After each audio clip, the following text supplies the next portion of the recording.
বঙাইগাঁও চহৰৰ পাগলা স্থানত বঙাইগাঁও জিলা বিজেপিৰ উত্তাল প্ৰতিবাদ কাৰ্যসূচী। বিজেপিৰ কেইবা শতাধিক কৰ্মীয়ে সাংসদ গৌৰৱ গগৈৰ বিৰুদ্ধে উত্তাল প্ৰতিবাদ সাব্যস্ত কৰে। মুখ্যমন্ত্ৰীৰ ৰাজহুৱা সংবাদমেলৰ পিছত এই প্ৰতিবাদী কাৰ্যসূচী ৰূপায়ণ কৰে বিজেপি বঙাইগাঁও জিলা সমিতিয়ে। গৌৰৱ গগৈৰ পাকিস্তানৰ লগত থকা সম্পৰ্কক লৈ এই প্ৰতিবাদ বিজেপি কৰ্মীসকলৰ। গৌৰৱ গগৈক পাকিস্তানৰ এজেণ্ট আখ্যা বিজেপি জিলা সভাপতি উজ্জ্বল কান্তি ৰায়ৰ। আজি এই কাৰ্যসূচীত উপস্থিত থাকে বিজেপি জিলা সভাপতি উজ্জ্বল কান্তি ৰায়, বিজেপি জিলা প্ৰভাৰী ডক্টৰ মৃণাংকৰ তালুকদাৰ, বিজেপিৰ কাৰ্যনিৰ্বাহক সদস্য ডক্টৰ ইতেশ বৰদলৈ সহ অন্যান্য নেতাসকল।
ইতিমধ্যে আমি সকলোৱে জানো, গোটেই অসমবাসী ৰাইজে, ভাৰতবৰ্ষৰ ৰাইজে গম পায় যে আমাৰ মাননীয় মুখ্যমন্ত্ৰী ডাঙৰীয়াই ইতিমধ্যে এটা ঘোষণা কৰিছিলে যে গৌৰৱ গগৈ যে পাকিস্তানৰ লগত যিটো সম্পৰ্ক আছে সেই সম্পৰ্কখিনি আমি অতি সোনকালে আমি উদঙাই দিম।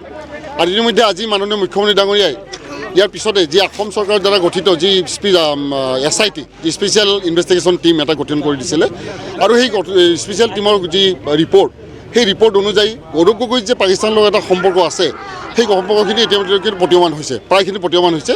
কাৰণ গৌৰৱ গগৈ যেতিয়া 2014 আগতে যেতিয়া তেখেতে পাকিস্তান ভ্ৰমণ কৰিছিল আৰু সেই ভ্ৰমণকালত তেখেতে 4 দিনৰ ভিতৰতে এখন প্ৰদেশৰ পৰা আন এখন প্ৰদেশলৈ যোৱাৰ কাৰণে তেখেতে ভিছা লাভ কৰিছিল। গতিকে এই ভিছা লাভ কৰা যি পাকিস্তানৰ যিখিনি উচ্চপদস্থ যিখিনি বিষয় আছে বা তেখেতসকলৰ যি চৰকাৰী যি প্ৰক্ৰিয়া আছে সেই প্ৰক্ৰিয়াৰ ভিতৰত পাকিস্তানৰ নাগৰিক এগৰাকী ইমান সোনকালে ভিছা নাপায়। তাৰ ক্ষেত্ৰত গৌৰৱ গগৈ কিয় পালে? এই এটা প্ৰশ্ন তেখেতে উত্তৰ দিব লাগিব, অসমৰ ৰাইজক দিব লাগিব, ভাৰতবৰ্ষৰ ৰাইজক দিব লাগিব। লগতে গৌৰৱ গগৈ যি পত্নী 2011 চনৰ পৰা তাত এটা NGOত চাকৰি কৰি আছে, সেই গৌৰৱ গগৈৰ পত্নীগৰাকীয়ে কিন্তু তেওঁৰ দৰমহাত যিগৰাকী আমাৰ যি NGOটোৰ যি প্ৰবন্ধক, সেই প্ৰবন্ধকগৰাকীতকৈ তেওঁ 5 গুণ বেছি দৰমহা লাভ কৰে। দৰমহা লাভ কৰাৰ আঁৰত কি ঘটনা আছে, আঁৰৰ কাহিনী কি, এই গোটেইখিনি কথা কিন্তু গৌৰৱ গগৈ উত্তৰ দিব লাগিব। গতিকে এনেকুৱা ধৰণৰ বিভিন্ন যি কথা আছে এই কথা প্ৰতীয়মান হয় যে গৌৰৱ গগৈ যে পাকিস্তানৰ লগত এটা সম্পৰ্ক আছে সেই কথা একেবাৰে সত্য। আৰু সেই সত্য কথাখিনি SITৰ যি ৰিপৰ্ট, সেই ৰিপৰ্ট ইতিমধ্যে যথেষ্ট এটা পৰিষ্কাৰ হৈ পৰিছে। গতিকে আমাৰ মাননীয় মুখ্যমন্ত্ৰী ডাঙৰীয়াই ইতিমধ্যে গোটেই কথাখিনি আজি সংবাদমেলযোগে আপোনালোকক সকলোকে জনাইছে। আৰু আমিও এই সংবাদমেলৰ পিছতেই আমি হয়তো এটা দুবিধাত আছিলোঁ, আমি সন্দেহত আছিলোঁ যে কথাখিনি সত্যতা সঁচা হয় নে নহয়। কিন্তু আজি যেতিয়া আমাৰ মাননীয় মুখ্যমন্ত্ৰী ডাঙৰীয়াই যেতিয়া SIT গোটেই ৰিপৰ্টৰ ওপৰত যিখিনি সংবাদমেলৰ জৰিয়তে যিখিনি ভাষ্য দিলে, তাৰ পৰা আমিও আচৰিত হৈ গৈছোঁ, অসমৰ ৰাইজে আচৰিত হৈছোঁ যে পাকিস্তানৰ লগত এটা সম্পৰ্ক থকা ব্যক্তি এগৰাকীয়ে কেনেকৈ এটা ৰাজনৈতিক দল সৰ্বভাৰতীয় দল এটাৰ অসম প্ৰদেশৰ সভাপতি হৈ থাকিব পাৰে। আমি আচৰিত হৈ গৈছোঁ, আমি ধিক্কাৰ দিছোঁ, কংগ্ৰেছ দলকো ধিক্কাৰ দিছোঁ, আমি গৌৰৱ গগৈ ধিক্কাৰ দিছোঁ। অতি সোনকালে কংগ্ৰেছ দলে তেখেতক বৰ্খাস্ত কৰিব লাগে আৰু আৰক্ষী প্ৰশাসনে গৌৰৱ গগৈ গ্ৰেপ্তাৰ কৰিব লাগে। গতিকে এই কথাৰ কাৰণে আমি আজি ইয়াত সকলোৱে সমবেত হৈ বঙাইগাঁওবাসী ৰাইজ, বঙাইগাঁৱৰ দলীয় কাৰ্যকৰ্তাসকলে আমাৰ বিভিন্ন শুভাকাংক্ষী ৰাইজ সকলোৱে মিলি আমি এটা দাবী জনাইছোঁ, আমি প্ৰতিবাদ কৰিছোঁ গৌৰৱ গগৈৰ ওপৰত। কংগ্ৰেছ দলক আমি ধিক্কাৰ দিছোঁ। এনেকুৱা এজন ব্যক্তিক তেখেতসকলে সভাপতিৰ দৰে পদত তেখেতসকলে ৰাখিছে। গতিকে আমি সকলোৱে আজি ধিক্কাৰ দিছোঁ এই স্থানৰ পৰা।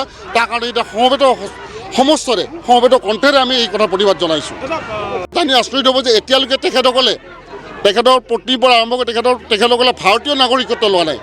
তাৰ আৰু কি কাহিনী থাকিবলৈ এই কথাখিনি গৌৰৱ গগৈয়ে উত্তৰ দিব লাগিব।